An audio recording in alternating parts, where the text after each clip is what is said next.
¿Te has preguntado alguna vez cómo sería vivir en un mundo que no siempre entiende tus necesidades? ¿Qué significa realmente hablar de inclusión y empatía? Este podcast busca sensibilizar sobre el espectro autista y los trastornos del neurodesarrollo, desmitificar conceptos erróneos, fomentar la inclusión y abogar por la igualdad y el respeto hacia la diversidad. Yo soy Cristina Chacón, especialista en terapia del lenguaje.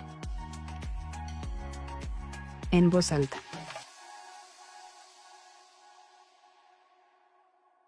Hola a todos y bienvenidos a este podcast En Voz Alta.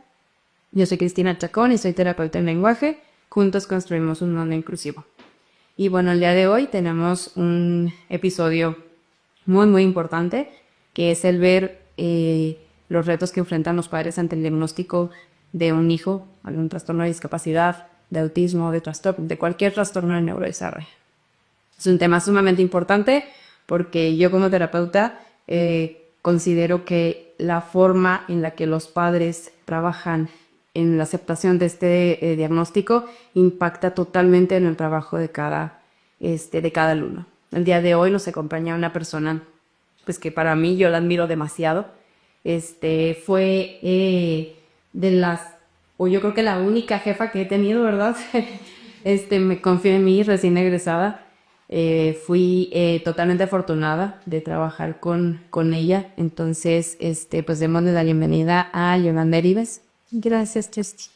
Gracias a ti por estar aquí. Y bueno, pues Yolanda tiene un amplio recorrido y un amplio currículum en lo que es el área de la discapacidad. Ella es madre de una joven de 34 años que tiene discapacidad intelectual y pues ahorita nos cuentas un poco pues de esta historia.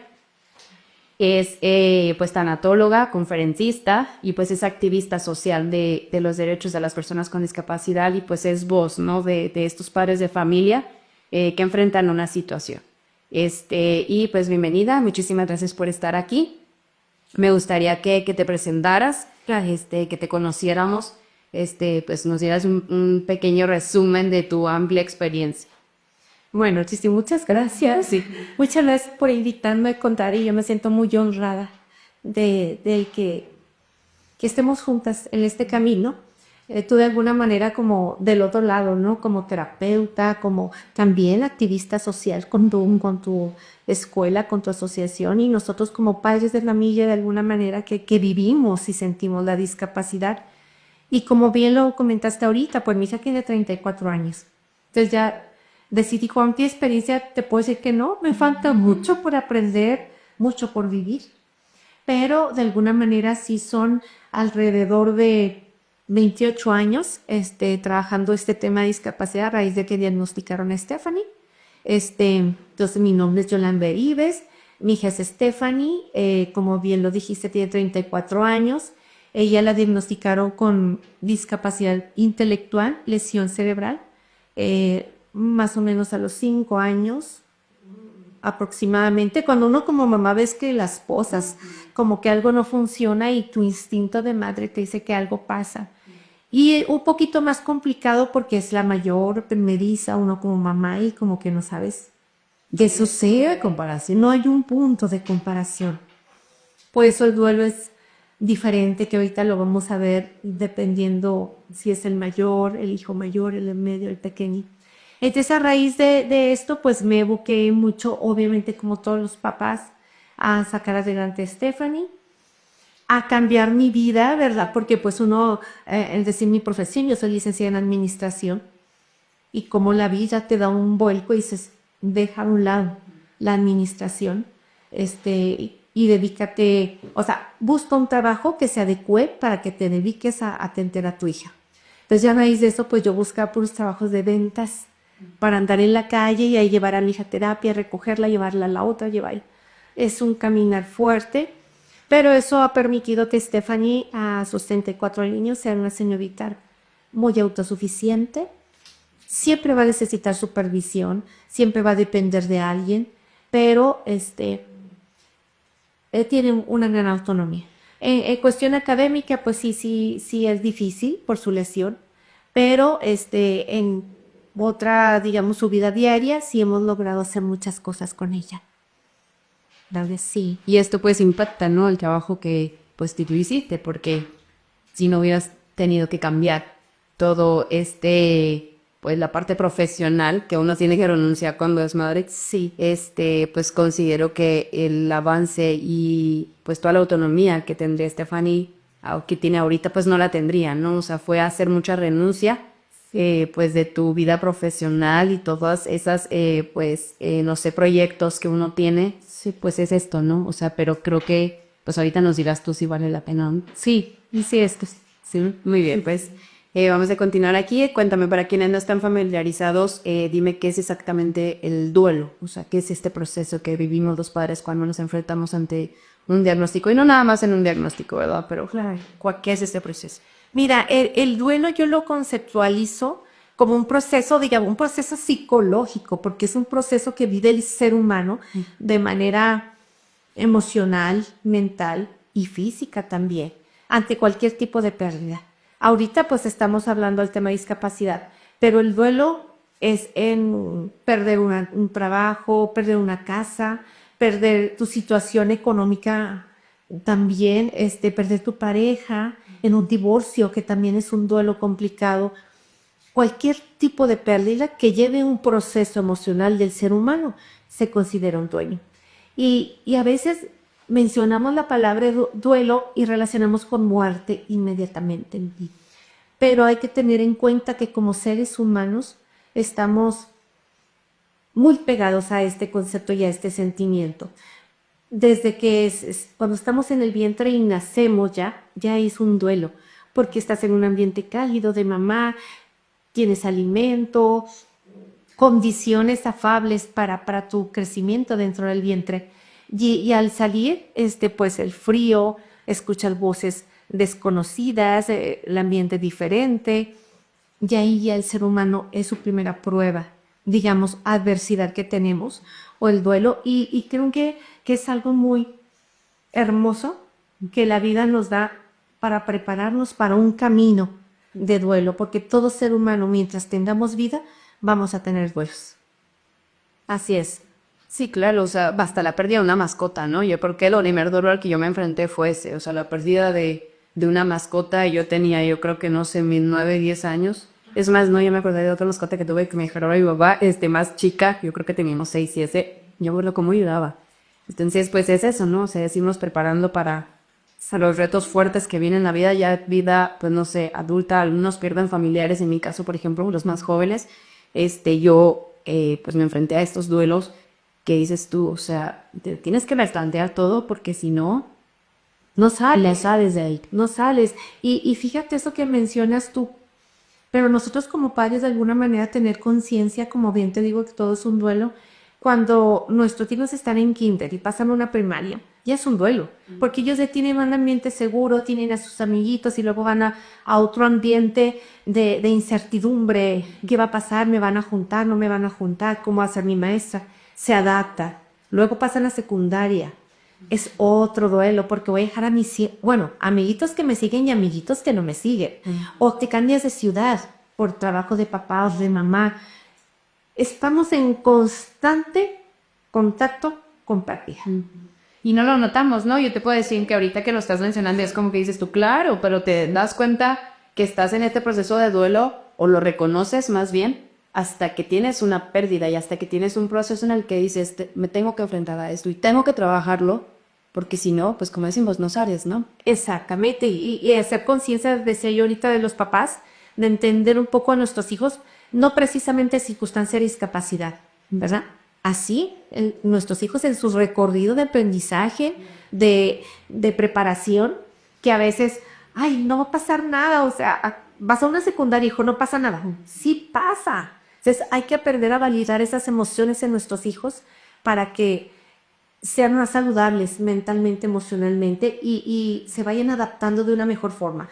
Pero como papás a veces minimizamos esos cambios, pensamos que ellos no les va a afectar y sí les afecta. Incluso en la adolescencia, que es tan importante, sí hay que estar pendiente de ellos en ese sentido. Muy bien. ¿Y cómo consideras tú que se relaciona el duelo con recibir un diagnóstico de discapacidad de un hijo? Híjole, Cristi, te voy a ser sincera como mamá y de alguna manera como el hecho de trabajar tantos años la discapacidad. Como bien lo dijiste, tú y yo nos conocemos de hace muchos años, en una asociación civil muy hermosa, Cristi, que nos dejó mucho en nuestros corazones, y trabajamos casi 20 años la discapacidad intelectual en mujeres. Entonces, aparte de la experiencia como mamá, aparte, pues el ver, el caminar, el desarrollarse, el sufrir, el sentir de tus padres de familia. Aquí menciono yo mucho a Víctor Frank que él decía, las mayores adversidades a las que se enfrenta el ser humano, fíjate qué tan fuerte es la muerte, la enfermedad y la discapacidad. O sea, qué interesante, por decir un psicólogo tan importante en la historia, es decir, la discapacidad. Y sí, es un duelo muy terrible cuando te dice que tu hijo no va a poder, no va a poder, no va a poder, no va a poder. Y si nos encajamos en no, ni me va a poder, pues no va a joder.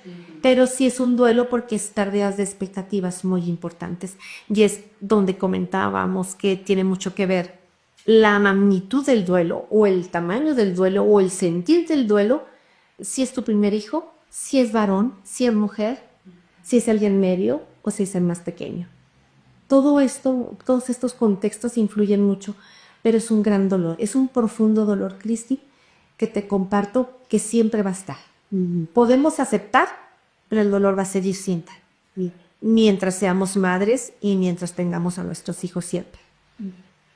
Y aquí mencionas, haces mucho hincapié en esto de la diferencia de si es varón, si es mujer, si es el primero. ¿Cuál es la diferencia? Mira, la diferencia tiene mucho que ver en esto. El tener un hijo, el esperar un hijo, ya sea planeado o no planeado, pero en fin esperas a un hijo, pues tu expectativa es tener un hijo en una condición normal. Cuando ves el mayor, si está bajo una, digamos, relación de pareja, de matrimonio formal, etcétera, aquí en México aún está mucho la cultura de que quiero que sea varón el primero. Se va a llamar como yo, se va a llamar como su abuelo. Incluso la criatura todavía ni nace y ya le tiene la profesión y va a ser como yo y va a estudiar esto. Porque no hemos cambiado en el país esa parte. Entonces, el duelo no es fuerte porque llega el primero, es mujer y con una condición diferente. Entonces ahí es donde se marca mucho la desintegración familiar, mucho la pérdida de la pareja, porque no hay aceptación por parte del hombre, del varón. Decimos ahorita en las estadísticas que el 85% de las mujeres en la discapacidad, de las personas somos mujeres cuidadoras, porque el varón se va. O se va evadiendo a proveer también, ¿verdad? Trabajar para solventar esta situación, pero evade, no quiere enfrentarse con esto. Por eso el dolor es diferente, es más profundo. Si ya tienes un hijo mayor en una condición normal y llega ahí al medio, a lo mejor con una condición de discapacidad, pues también está muy diferente, es muy distinto porque también cómo le enseñas a tu hijo mayor que viene llenando un hijo con una condición con discapacidad, que hay un desajuste familiar. En toda etapa hay un desajuste familiar en todo tipo de duelo. Y cuando es el pequeñito también, ya sea porque abrazas mucho la discapacidad, y que no soy yo de las personas que aplauden esto, de abrazarla, de chipearla, de consentirla. No, yo no lo apruebo. Pero tiendes a hacerlo por ser el pequeño y porque lo ves más vulnerable. Entonces tiene mucho que ver, hay doble esfuerzo en que involucres a los demás hermanos en ese pequeñito que viene llegando, o los hermanos también evaden y se van. Entonces por eso los facetas, digamos, o los colores del duelo son muy diferentes dependiendo de la condición como llegue ese hijo con una discapacidad. ¿Sientes? Aquí me llega a la cabeza esta pregunta, ¿no? ¿Tú sientes que aquí en Chihuahua tenemos esta cultura pues machista que hace que el padre o se vaya porque va a trabajar para proveer o se vaya pues porque no quiere estar presente en la vida de este niño pues con una discapacidad? O sea, tú sientes que nada más somos aquí en el estado, porque yo como terapeuta yo te puedo decir, incluso se los digo a algunos de mis pacientes que vienen a valoración. Ajá. O sea, al papá es lo que le cuesta más trabajo, pues aceptar esta situación, esta condición de vida. O sea, ¿tú sientes que tenemos aquí como estado o sientes que es como que un poco más amplio y más general? Definitivamente no lo considero que sea como estado, Cristi. Yo lo siento que es por naturaleza humana. Yo hablo de México porque vivimos en México y porque conoces otras experiencias de otros estados. Creo, no sé, no me ha tocado, pero en otros países creo que hay un poquito más apertura por el tipo de cultura y por testimonios que uno ve. Aquí, bueno, acentuando que Chihuahua es el norte de México, que es el hombre así fuerte, incluso hasta vaquero, una imagen muy diferente al sur de México. Sí es muy fuerte la desintegración familiar cuando llega la discapacidad. Y básicamente, yo antes decía, fíjate, Cristi, antes de que me preparara en estos temas de tanatología y tuviera esta experiencia de vida, bueno, es que yo culpaba al hombre, ¿no? Así no tiene la valentía de afrontar y es su hijo y debe de estar unido a la madre, ¿no? A su compañera para sacar a este hijo adelante. Pero entendí, Cristi, que el hombre precoz es el dueño de una manera diferente a la mujer. Exacto. Les cuesta trabajo, como bien dices tú, por este contexto cultural, social, por los amigos, porque, híjole, me voy, no sé, el fin de semana, el viernes después de trabajar, me junto con ellos en algún grupo y ¿cómo están tus hijos? ¿Cómo está la familia? Y el hecho que reconozcas y que salga de su boca, tengo un hijo con discapacidad, es muy fuerte para el hombre, lo que no es tanto para la mujer. Aún sí es para la mujer, pero pues la mujer tiene que agarrar las riendas y sacar a su hijo adelante. Entonces yo siento que sí, está muy acentuado en México. No te sabría decir si en el estado Chihuahua, pero por decir si Chihuahua es el primer estado en índice de divorcio, no sabe decirte qué porcentaje de ese divorcio dedica a la discapacidad, pero sí es importante. Sí es importante, sí se hace presente la discapacidad. Y el hombre, ya conociendo un poquito la tanatología y estudiándola, el hombre lo hace, digo, porque no procesa esa cuestión que llegó a su vida y tiende a buscar una salida que lo reconecte con la vida. Hay mucha infidelidad en el tema de discapacidad en el hombre, porque siente que una parte de él murió, esperanzas, expectativas, anhelos, ilusión, el enfrentarse con sus amigos y decir, tengo un hijo con discapacidad. Es muy complicado, entonces ellos tratan de buscar donde se conecten nuevamente con sentirse vivos. Y el hombre se va. Entonces cuando tiende pues a buscar otra salida, otra familia, otra mujer, etcétera, y pues se queda la mamá con los hijos, que igual aplaudo, es un mínimo porcentaje que hay papás que se hacen cargo de sus hijos, porque también hay madres, en esta experiencia que tú has tenido, que también abandonan la discapacidad, no aceptan que sus hijos tengan una condición diferente y el padre se hace cargo. Y claro, es reconocible que aplaudible, pero es mínimo cuando sucede esto. Sí, yo siento que aquí pues, en esta experiencia que tengo pues como terapeuta es que esta cuestión del cuidado de la salud mental la tenemos muy abandonada. Sí, entonces yo te puedo decir que yo tengo apenas un año pues siendo consciente de mi salud mental y de que requiero que pues mi terapia a empezar, o sea, es tan hasta básica para mí ya, ¿no?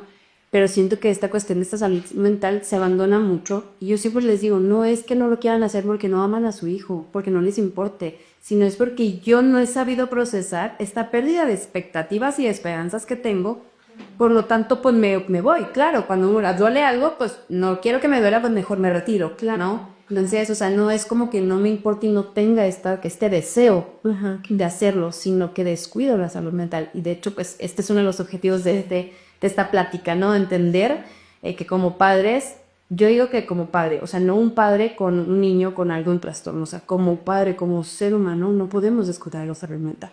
porque son muchos los retos, ¿no? Hablábamos ahorita al inicio de que hasta un cambio de trabajo ya es un duelo, entonces no estamos preparados para tanta pérdida y llegamos, pues pues hasta se me fue la palabra, estadísticas muy altas, ¿no? De lo que viene siendo ahorita hasta el suicidio, o sea, de donde descuidamos esta parte, ¿no? Entonces, siento pues que es esto también, ¿no? Del no batallo en procesar esta información, pues mejor me alejo. Sí, sí, así es, Cristi. Y fíjate que parte de nuestra cultura es el no buscar ayuda.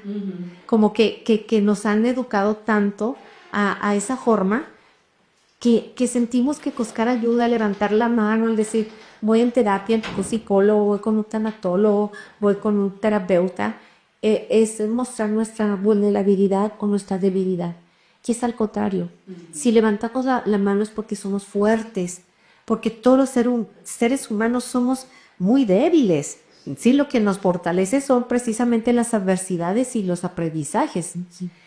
Y ahorita la salud mental, de hecho, el otro día estaba escuchando, sigo al doctor cirujano,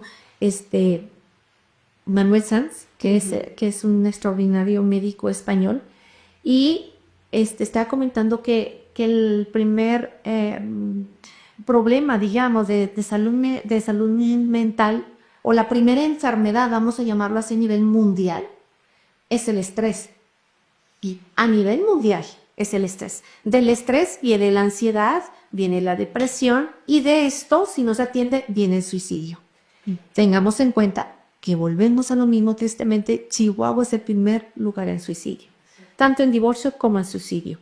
Pero es la cultura. Entonces debemos de trabajar mucho en esta parte, teniendo hijos en esta condición de discapacidad o no teniéndolos, Crisma, ¿sí? Es como bien lo dijiste y es excelente, es parte de la canasta básica. Así como vamos con el ginecólogo, así como vamos con el dentista, así tenemos que ir con un psicólogo, porque son tantas las cargas emocionales que traemos y somos muy dados a no soltar, a no decir, a no platicar, para no evidenciarnos, y se nos van acumulando que se somatiza en una enfermedad, ¿no? Y con hijos o no hijos con discapacidad, pues somos cuidadoras siempre. Es como la esencia de la mujer. Y no podemos ser cuidadoras, lo platicamos no hace mucho en una plática que tuvimos, si no nos cuidamos a nosotros mismos. Exacto. Sí, así es. Muy bien. Y bueno, sabemos que el duelo tiene diferentes etapas. Sí, pues que estas etapas no...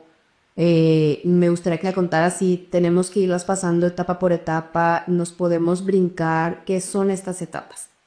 Sí, mira, el duelo según la tanatología, y yo creo que sí es correcto, se conforma de 5 etapas.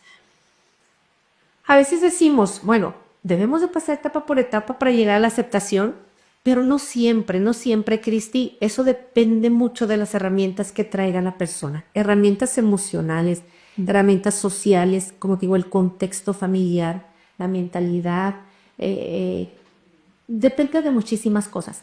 Primero, definitivamente, en cualquier duelo, es la negación. Ese sí es una etapa que no nos podemos brincar. No puedes decir, murió mi pareja, murió mi mamá y mi compañera, etcétera, y ya al día siguiente todo está bien.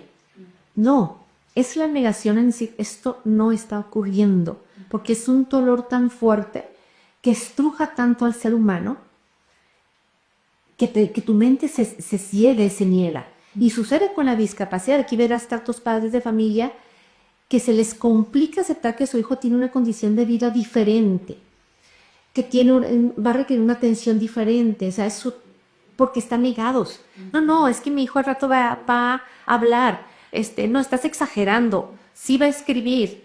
No, o sea, no lo va a hacer, pero es esa negación a un anhelo, a una expectativa.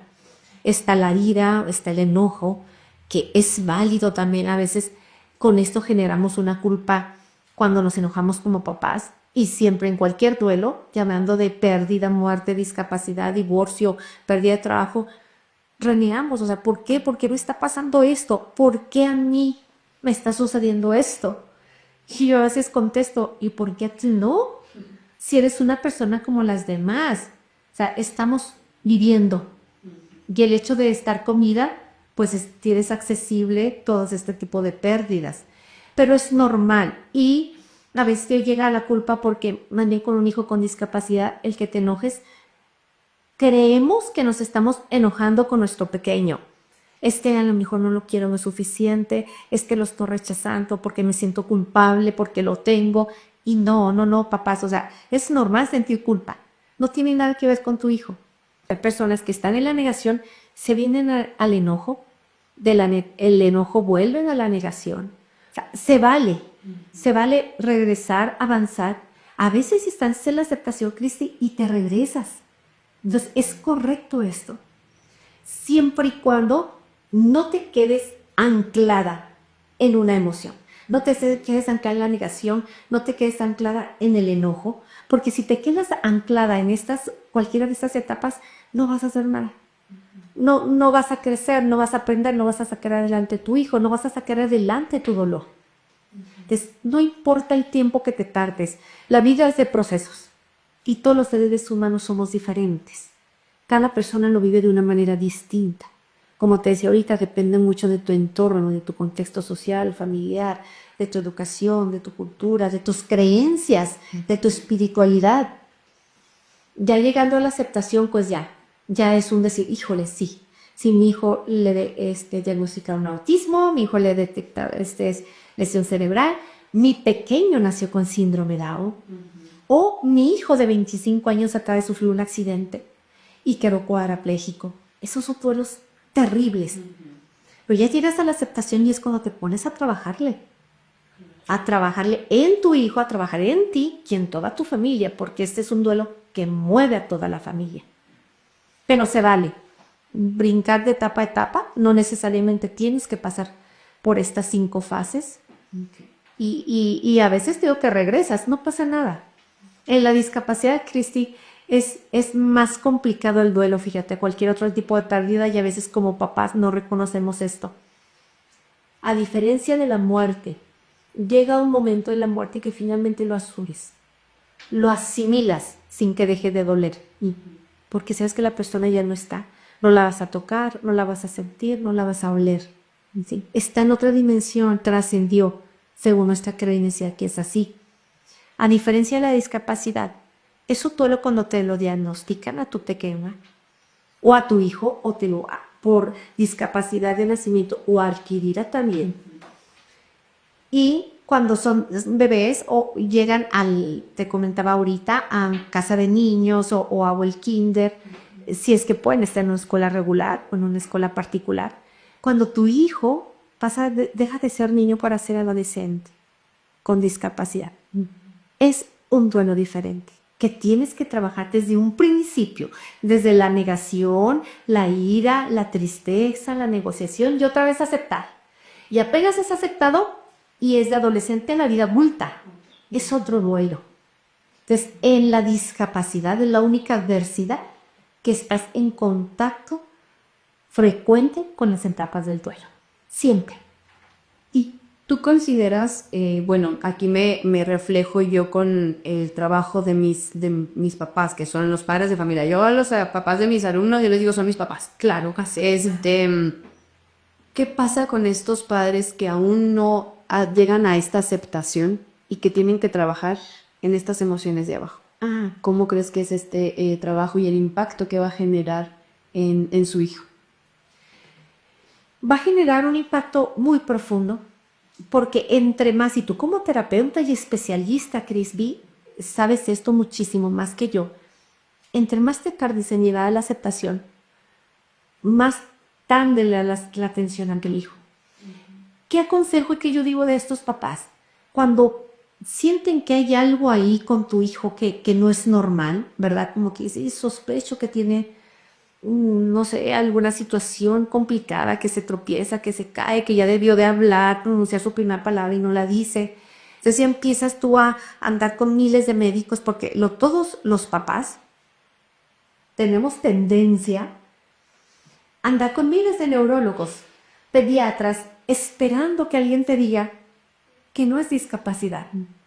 Hasta que finalmente puede ir a alguien y diga, señora, se me anda perdiendo el tiempo, ni gastando dinero, su hijo tiene esto y esto y esto, y póngase a trabajar ya. A veces también ellos te simbran, ¿no?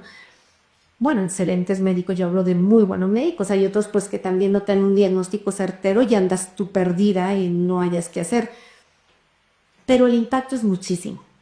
Ahora, si nosotros como papás no queremos apresurar nuestro duelo porque no es sano apresurar llegar a la aceptación, busquemos ayuda inmediata. O sea, yo como ser humano no puedo.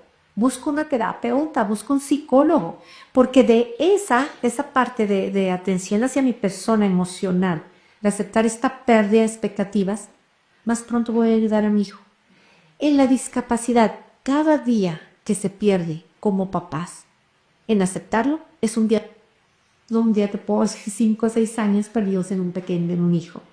Entre más rápido decir, bueno, sospecho, me atiendo emocionalmente en lo que llegó a la aceptación, pero son peras o son manzanas, yo atiendo a mi hijo.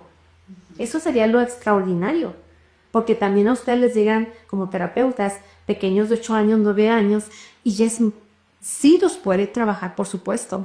Imagínate que te llegue el pequeñito de 2, 3, 4 años, como terapeuta puedes hacer muchísimo, cosas maravillosas. Y nuestros hijos con discapacidad rebasan toda expectativa. Yo siempre manejo un dicho cuando platico con los papás, digo, no dé por hecho una palabra dicha. Nunca, jamás. Y nunca se quede con un diagnóstico. ¿Tu hijo tiene esto? Yo te lo digo como mamá, en mi ejemplo, a mí me dijeron, su hija no va a caminar, no va a controlar la salivación, no va a hablar. Bueno, un panorama terrible. Yo salí deprimida, salí llorando, mi hija tenía como 6 años, aunado a la epilepsia, se tropezaba mucho, etcétera, pero como que el neurólogo en ese tiempo me dijo, pues finalmente su hijo va a estar en silla de ruedas. Le llevaba yo, todas las mamás tendemos, bueno, no todas, a guardar todas las resonancias del electroencefalogramas. Entonces llegas al médico con tantos de que ya ni es correcto ni vale, ¿no? Que le dicen, señora, quiero una más reciente. Esta ya no sirve. Pero uno hace un historial clínico de tu hijo. Y es bueno, yo se les aconsejo a los papás que nos estén viendo, que nos vayan a ver, que sí lo hará. Lo ve el médico o no. Porque el día que tú faltes, sabías que hablar de tu hijo. Y hay un antecedente. ¿Qué medicamentos toma? ¿Que es alérgico? Que más los que son medicados, ¿verdad? Porque si tiene un medicamento, no pueden tomar otros. No pueden tomar ciertos antibióticos, ciertos antihistamínicos, o sea, entonces todo eso como papás hay que documentarlo y dejar un antecedente, como un testamento clínico para nuestro hijo. Entonces, sí es un impacto terrible ese tiempo, Cristi, en el desarrollo y aprendizaje de nuestros pequeños. ¿Cómo crees que afecta este duelo en la dinámica familiar, incluyendo a la familia, a los hermanos, a la familia extendida? Muchísimo, muchísimo. En la discapacidad se ve también mucha desintegración, no te comentaba ahorita, tanto de la pareja, pero desintegración de toda la familia. O sea, tienes la familia por el lado paterno, tienes la familia por el lado materno, y llega un momento en que sí están ahí cuando el diagnóstico. No, yo aquí estoy, te voy a apoyar, si tú faltas, yo voy a encargar de tu hijo. Es mentira. Conforme va pasando el tiempo, el caminar, se van alejando. Porque ellos tienen sus propios procesos y sus propios duelos, o porque simplemente tienen su propia vida y tampoco hay que hacerlos responsables de lo mismo. Igual también un consejo que yo doy a los padres, que hacemos partícipes a nuestros hijos, sí, nuestros demás hijos hasta cierto punto, pero muchas veces los hacemos responsables de su hermano con discapacidad. Entonces para ellos es muy terrible, porque ellos ya van sabiendo que su vida no va a ser normal porque van a tener que cuidar a un hijo con discapacidad. Entonces van a decir, yo no puedo hacer mi vida, no voy a tener mi pareja, no voy a tener mi familia, no voy a tener una esposa, porque tengo que cuidar a mi hermano. Entonces, estas responsabilidades no les corresponde.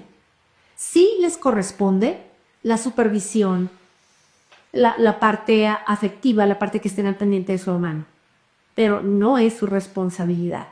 Entonces, afecta muchísimo a los hermanos porque ellos tienen un duelo diferente que hay que trabajar, que hay que atender y también que hay que canalizar a un psicólogo, terapeuta. Y pues papá, mamás, abuelos, esto desencaja toda una familia. ¿Cómo se puede mantener esta esperanza sin negar los desafíos a los que me enfrento, o sea, sin dejar de lado este desarrollo que va teniendo mi niño, ¿cómo mantengo esta esperanza? Ajá. Fíjate que es bien hermoso, Cristi. Bien hermoso. Yo digo, híjole, yo contagio mucho esta parte, ¿no? De la tanatología y la logoterapia. El duelo, la pérdida, pero el sentido de vida.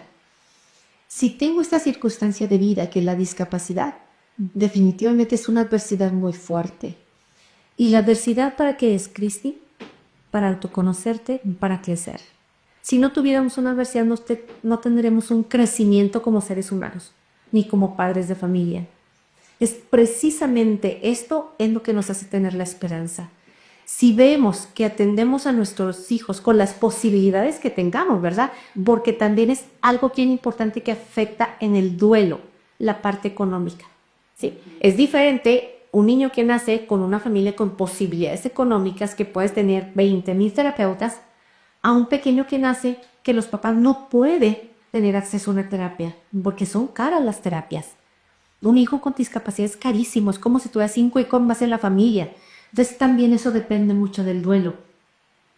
Pero si nosotros vemos a nuestro hijo de, híjole, ya me dijo la terapeuta o la maestra que ya dijo su primera frase, o que ya dio su primer paso, que ya se relacionó con otro niño, que ya controló su violencia, conductas que vemos que se han mejorado, eso es una esperanza, definitivamente. Pero hay que poner la atención en esas pequeñas cositas que son las grandes cosas.